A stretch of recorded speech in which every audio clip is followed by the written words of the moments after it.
오늘 하나님께서 우리에게 주시는 말씀은 마태복음 9장 9절부터 13절에 있는 말씀을 저와 우리 성도님들이 교독하고 마지막 13절은 함께 봉독하시도록 하겠습니다. 신약성경 마태복음 9장 9절부터 13절에 있는 말씀은 제가 가지고 있는 성경으로 신약성경 13면쯤에 있습니다. 이제 마태복음 9장 9절부터 13절의 말씀을 교독하신 후에 마지막 13절을 합독하시겠습니다. 제가 먼저 하나님의 말씀을 봉독합니다. 예수께서 그곳을 떠나 지나가시다가 마테라 하는 사람이 세관에 앉아 있는 것을 보시고 이르시되 나를 따르라 하시니 일어나 따르니라.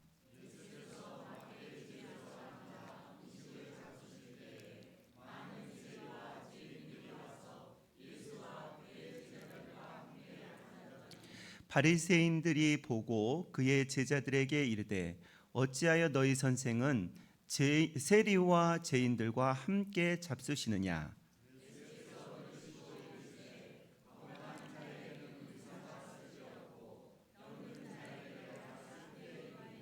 같이 합니다. 너희는 가서 내가 긍휼을 원하고 제사를 원하지 아니하노라 하신 뜻이 무엇인지 배우라. 내가 의인을 부르러 온 것이 아니요 죄인을 부르러 왔노라 하시니라. 아멘.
아멘. 감사와 영광의 박수를 올려드립니다. 감사합니다.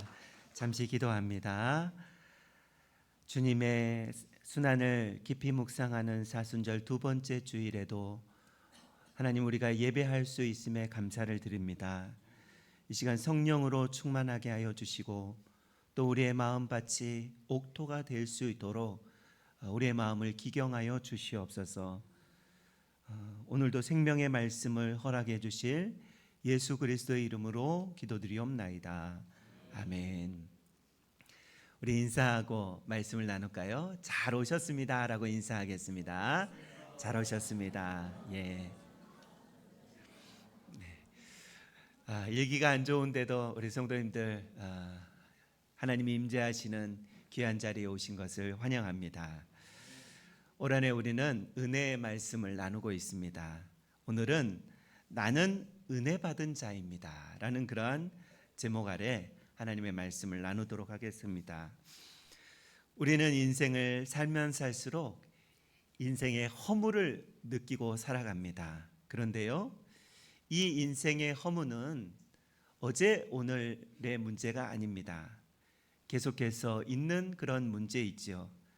그래서 세상에서 가장 지혜롭다고 그렇게 말하는 솔로몬도 3000년 전부터 전도서 1장 2절에 이렇게 고백하고 있습니다. 인생은 헛되고 헛되며 헛되고 헛되니 모든 것이 헛되도다 라고 그렇게 인생 허물을 말하고 있습니다. 그런데요, 여러분, 인생이 진짜 허무할까요? 120년을 산 모세는 인생의 허물을 해결하는 그런 시를 한 편 남겼는데요, 모세가 쓴 시편이 시편에 딱 한 편이 있습니다. 90편인데요 90편 14절에 이런 말씀을 하고 있습니다. 아침에 주의 인자하심을 우리에게 만족하게 하사 우리를 일생 동안 즐겁고 기쁘게 하소서라고 그렇게 말씀하고 있습니다. 여기서 인자하심, 우리가 많이 듣던 그런 말씀 아닙니까? 구약에서의 이 인자하심은요, 히브리어로 헤세드라는 그런 단어를 사용하는데 이것이 은혜라는 그런 단어입니다. 모세는요, 하나님의 인자하심, 하나님의 은혜가 우리에게 부어지면 인생 헛되다고 그렇게 이야기하지 않습니다. 허무하다고 이야기하지도 않고요, 만족한 삶을 살게 된다라고 그렇게 고백하고 있습니다. 이렇듯 은혜가 얼마나 중요한지 창세기 1장부터 시작하여서 계시록 끝장까지 하나님의 은혜로 가득한 말씀들이 우리가 보고 있는 성경입니다. 이 우주가 지어진 것도 하나님의 은혜이지요. 내가 이 땅에 태어나서 발을 디디면서 하루하루 살아가는 것도 은혜인 줄로 믿습니다. 뿐만 아니라 죄 많은 나를 위해서 예수님께서 십자가 지시고 부활하신 것도 은혜이고, 다시 예수님께서 오시마 약속하신 것도, 이 모든 것이 하나님의 은혜인 줄로 믿습니다. 그래서 성경은 은혜라는 그런 전부를 이야기하고 있는 것입니다. 여러분, 예수님의 12 제자 중에서 나는 은혜 받은 자다, 내 이름은 은혜다 라고 그렇게 외친 주인공이 있는데요, 그 사람이 오늘 본문의 마태입니다. 여러분, 마태는 은혜 받은 자였습니다. 마태는요, 허무에 빠져 있다가 예수님이 없는 허무적인 삶을 살다가 은혜를 받고 전혀 다른 인생을 산 사람이 마태입니다. 그래서 오늘 9절에는 이렇게 말씀하고 있습니다. 예수님께서 그곳을 떠나 지나가시다가 마태라 하는 사람이 세관에 앉아 있는 것을 보시고 이르시되 나를 따르라 하시니 일어나 따랐다라고 그렇게 말씀하고 있습니다. 여러분, 우리가 잘 알고 있듯이 마태의 직업이 뭘까요? 잘 알고 계시네요. 마태의 직업은 세리입니다. 이 로마 시대에 세리는 두 부류의 세리가 있었습니다. 첫 번째 세리의 부류는 로마인들로 구성되어 있는 세리가 있었습니다. 이 사람들은 참 힘이 있는 그런 사람들이었습니다. 이 사람들 직접세를 거두는데요. 직접세가 무엇이냐면 토지세, 인두세 이런 정해진 세금을 거두는 사람들이 로마인 세리의 부류가 한 부류 있었고요. 두 번째 세리의 부류가 있었는데 그들 로마인 밑에서 로마인 하수의 세리들이 있었습니다. 이들은 대부분 유대인들로 이루어져 있습니다. 로마의 앞잡이인 것이죠. 그래서 이들은 무슨 세금을 거뒀냐면 간접세금을 거뒀습니다. 간접세는요, 짐을 가지고 도로를 통과할 때 내는 통행세 이런 것들을 거두는 사람들이 이제 유대인, 로마인의 하수 세리라고 그렇게 표현하고 있는데요. 이 간접세는요, 코에 걸면 코걸이고요, 귀에 걸면 귀걸이이듯 자기 마음대로 세금을 거두는 사람들이 유대인 세리가 있었습니다. 이 간접세를 거두는 유대인 세리들은 유대인 자기 민족의 혈세를 빨아먹는 그런 사람들이었습니다. 로마인들에게 아부를 하고 자기 민족인 유대인들에게는 크게 부풀려서 세금을 부과하고 자기 호주머니를 채우는 아주 나쁜 사람들이 유대인 세리였다라는 것입니다. 그래서 예수님 당시에 죄인의 대명사라고 불리우는 사람들이요, 남자는 세리, 여자는 창기라고 불리었습니다. 그래서 세리와 창기는 언제나 동일하게 같이 붙어 다니는 죄인의 부류, 죄인의 대명사였던 것입니다. 그래서 유대 사회는요, 이 세리를 얼마나 멸시했는지 세리가 주는 돈을 유대인 거지도 받지 않았다라는 구전이 있습니다. 세리 마태는 원래 오늘 등장하는 마태의 이름은요, 원래 마태가 아니었습니다. 레위라고 그렇게 성경이 기록이 되어 있는데요. 마가복음 2장 14절에 보면 또 지나가시다가 알페오의 아들 레위가 세관에 앉아 있는 것을 보시고 그에게 이르시되 나를 따르라 하시니 일어나 따랐다라고 그렇게 말씀하고 있습니다. 분명히 알페오의 아들 레위가 세관에 앉아 있다라고 그렇게 말씀하고 있습니다. 마가복음이나 누가복음에서는 이 마태를 레위, 알페오의 아들 레위라고 그렇게 기록하고 있습니다. 그의 이름이 원래 이름이 레위였기 때문에 그렇게 불렀다라는 것이죠. 여러분, 우리가 레위 하면 생각나는 사람이 있지요. 생각나는 부류들이 있습니다. 야곱의 12아들 중에 레위에서 레위 지파가 나온 것 아닙니까? 레위 지파는요, 제사장 지파로 우리가 잘 알고 있습니다.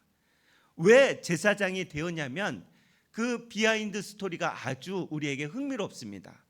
출애굽하여서 이스라엘 백성들이 광야길을 갈 때 이제 모세가 하나님의 계명을 받기 위해서 시내산 올라갔는데, 그런데 이제 이스라엘 백성들이 시내산 밑에서 금송아지 만들고 그 금송아지에게 절하는 아주 정말 민족의 치욕스러운 사건을 행하고 있을 때 이 레위 지파는요, 레위 사람들은 그 금송아지 앞에 절하지 않았습니다. 아주 유별났던 신앙에 아주 돈독했던 그런 사람들이지요. 그래서 하나님께서 레위 지파에게 제사장직을 맡긴 것입니다. 구별되었다라는 그런 직이지요. 너희들은 이제 앞으로 일하지 말고 그냥 성전만 돕는 자로 살아라라는 그런 축복을 주시는데요. 신명기 10장 8절에 이렇게 말씀하고 있습니다. 그때에 여호와께서 레위 지파를 구별하여 여호와의 언약궤를 매게 하며 여호와 앞에 서서 그를 섬기며 또 그의 여호와의 이름으로 축복하게 하셨다라고 그렇게 말씀하고 있습니다. 여러분, 이렇게 볼 때요, 하나님 앞에 뜻을 정한 사람에게 하나님은 특별 대우하시는 것을 볼 수 있습니다. 특별 대우. 받고 싶다면 특별한 믿음을 보여야 하나님은 특별 대우해 주시는 것을 레위 지파를 통해서 우리가 볼 수 있습니다. 계속해서 레위인들은요, 성전에서 제사장 그런 직을 감당하며 살았습니다. 이후로 레위 지파 사람들의 인기가 하늘을 찌를 듯하게 올라갑니다. 왜냐하면 솔로몬이 성전을 지었을 때 그 안에서 레위 지파들의 인기는요, 최고 절정을 누리게 됩니다. 그런데 영원했을까요? 그렇지 않았습니다. 좋은 것을 가지고, 하나님이 복 주신 것을 가지고 우리가 하나님 앞에 좋게 늘 사용해야 되는데, 레위 지파도 그렇고요, 우리도 동일합니다.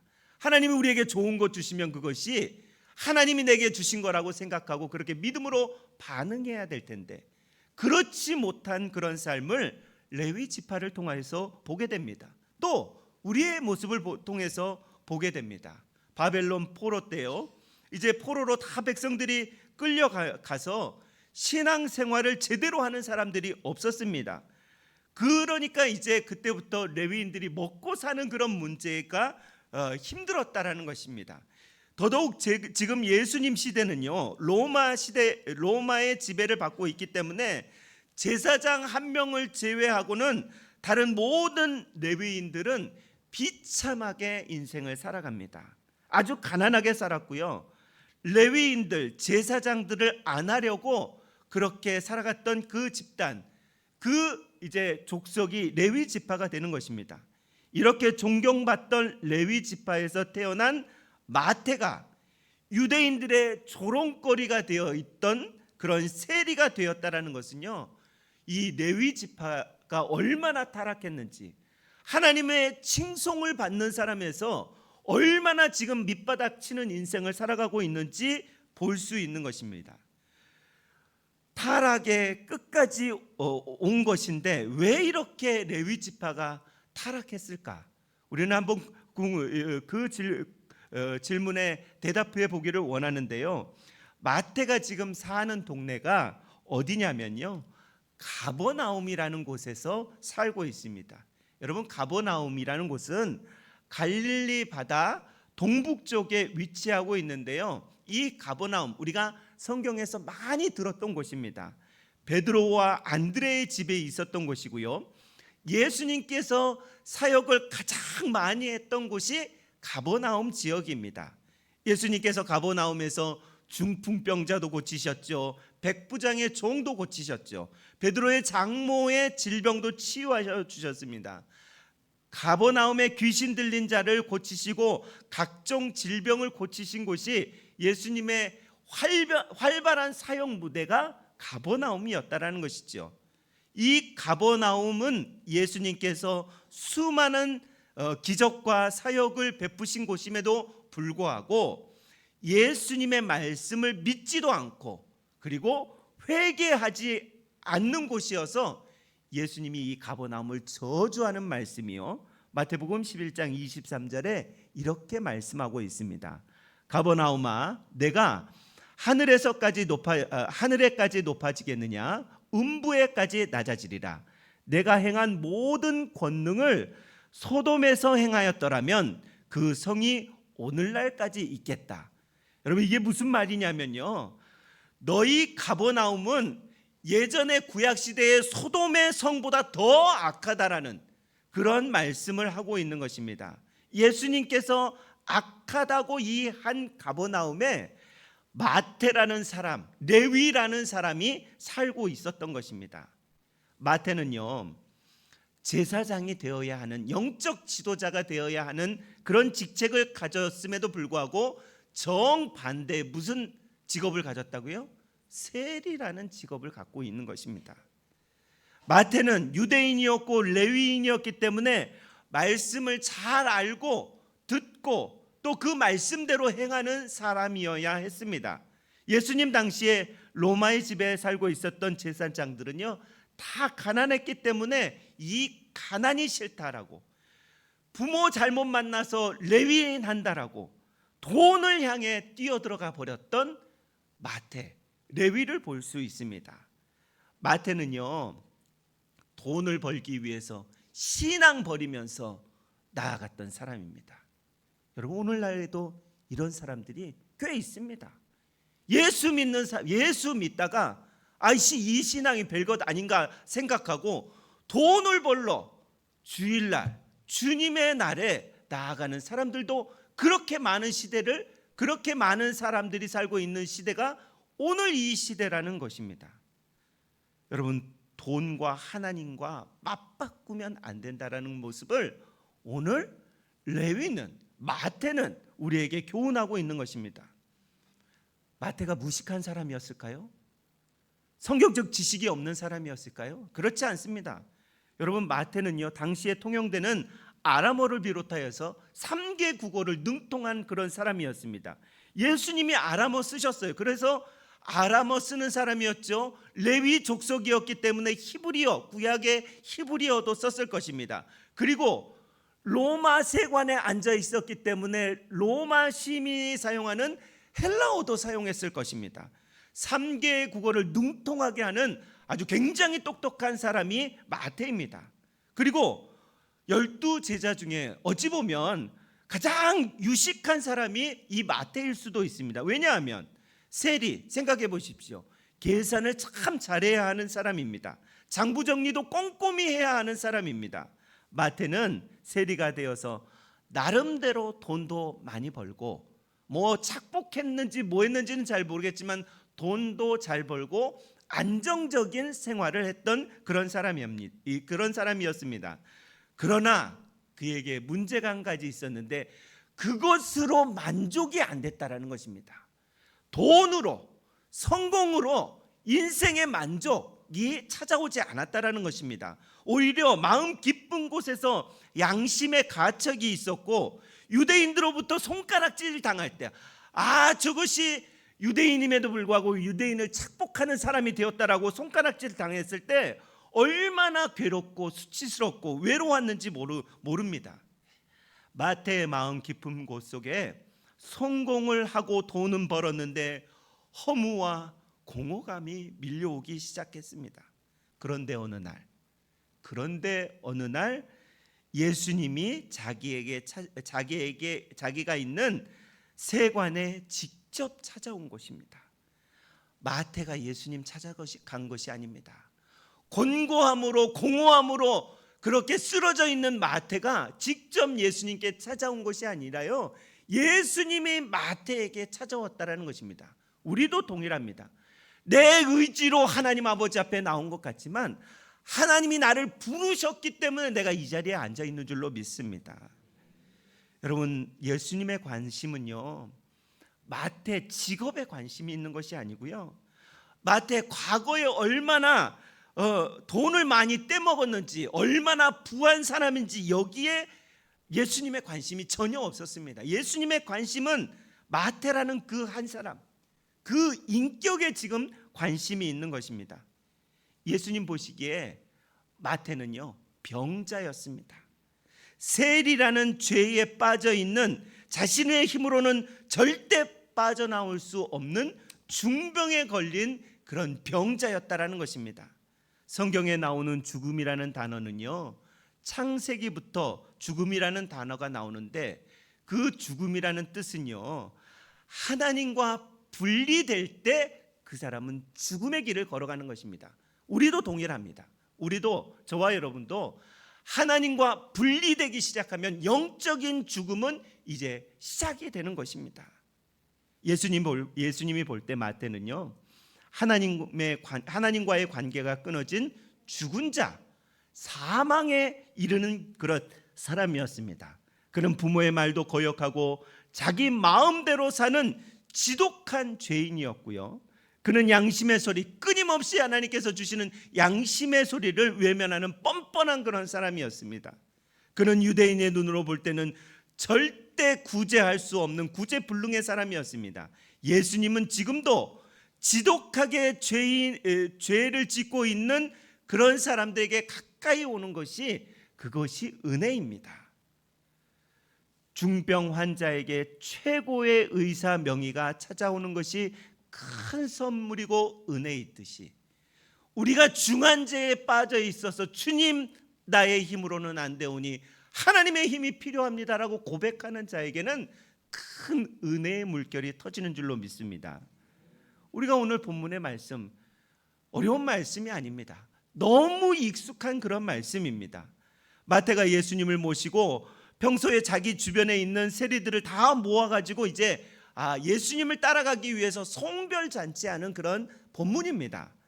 이런 모습을 바라본 바리새인들이 이제 판단하고 정죄하기 시작합니다. 예수님이 죄인들과 함께 식사하는 것을 보시고 어찌 죄인들과 함께 저렇게 식사하느냐라고 비아냥거리면서 판단하고 정죄하는 모습이 기록이 되어 있습니다. 이때 예수님께서는 아주 유명한 말씀을 하시죠.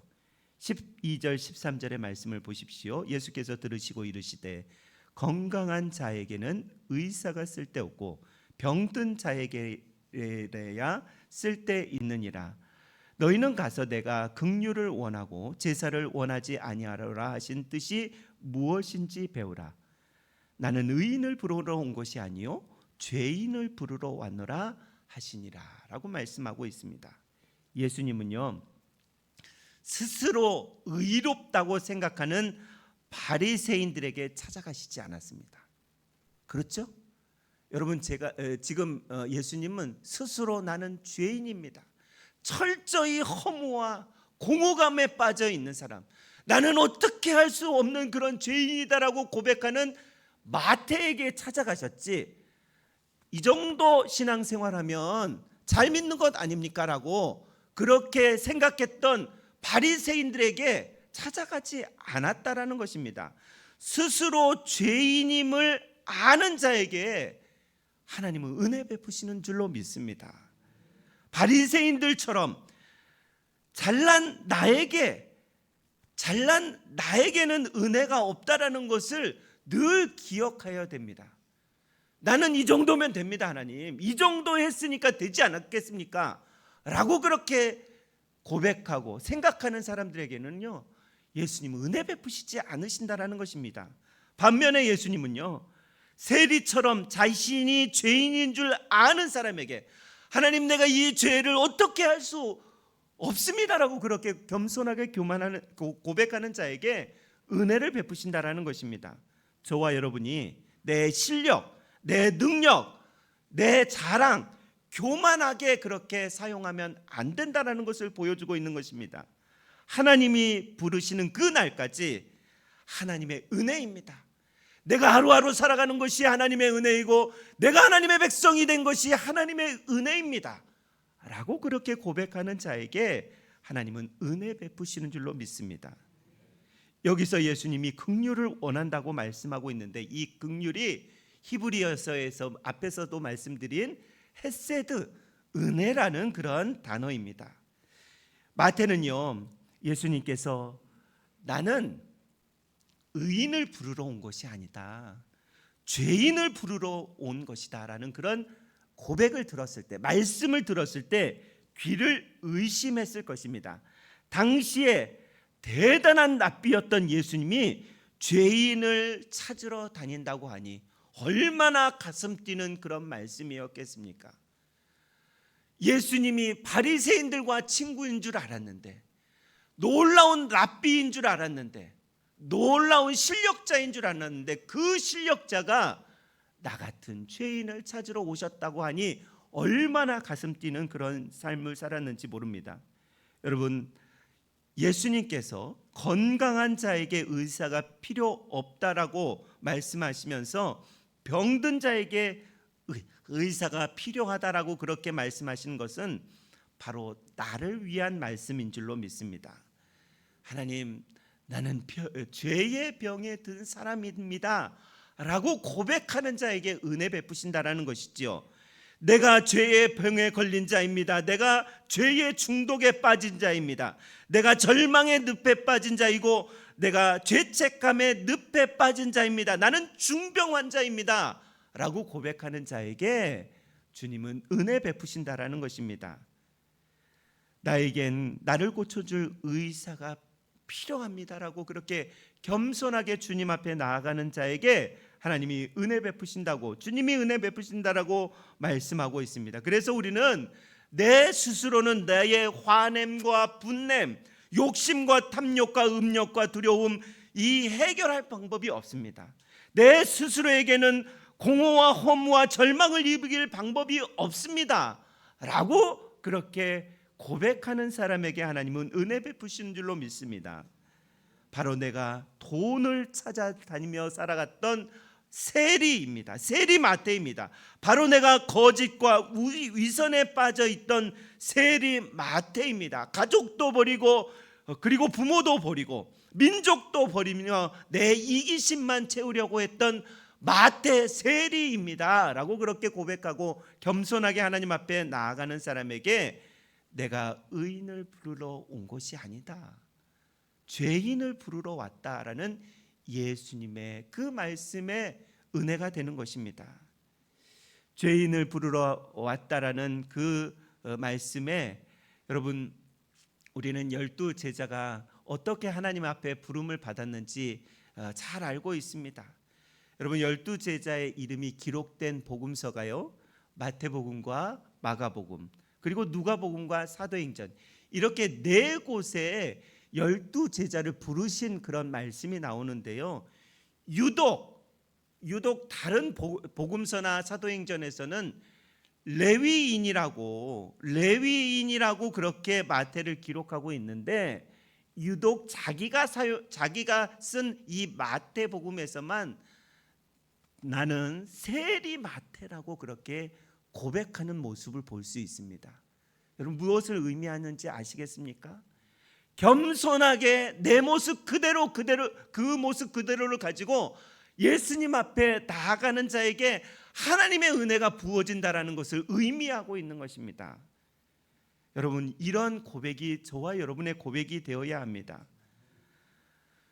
나는 죄인 중에 괴수이며 구제 불능인데도 불구하고 하나님이 나에게 찾아오셔서 나를 부르셨습니다 라고 고백하는 사람에게 하나님이 큰 은혜를 베푸신다라는 것을 기억하고, 저와 여러분이 늘 겸손함으로 죄인 된 모습 그대로를 가지고 하나님 앞에 나아갈 때 하나님이 큰 은혜를 베푸시는 그 놀라운 사실들을 경험하시는 저와 여러분의 삶이 되시기를 주의 이름으로 축원합니다. 기도하겠습니다. 하나님 아버지, 감사합니다. 주님께서는 세리인 마태를 부르셔서 내가 의인을 부르러 온 것이 아니라 너 같은 죄인을 부르러 이 땅에 왔다라고 그렇게 말씀하신 것을 기억하며, 하나님 아버지, 세리를 부르신 것처럼 우리도 부르고 계시다라는, 겸손히 나아가는 우리도 부르고 계시다라는 사실들을 기억하면서, 하나님 그 사람들에게 하나님의 은혜가 부어진다라는 것을 기억하면서 우리가 신앙생활할 수 있도록 인도하여 주옵소서. 이만큼 신앙생활했으면 잘한 것 아닙니까? 라고 그렇게 고백하는 사람에게는 은혜가 부어지지 않는다라는 사실을 오늘 말씀하여 주셨사오니, 우리가 교만으로 하나님 아버지 앞에 그렇게 나아가는 것이 아니라 겸손함으로 주님 앞에 한 걸음 한 걸음 이 사순절 하나님 아버지 앞에 나아갈 수 있도록 은혜 더하여 주시옵소서. 감사드리며 예수님의 이름으로 기도드리옵나이다.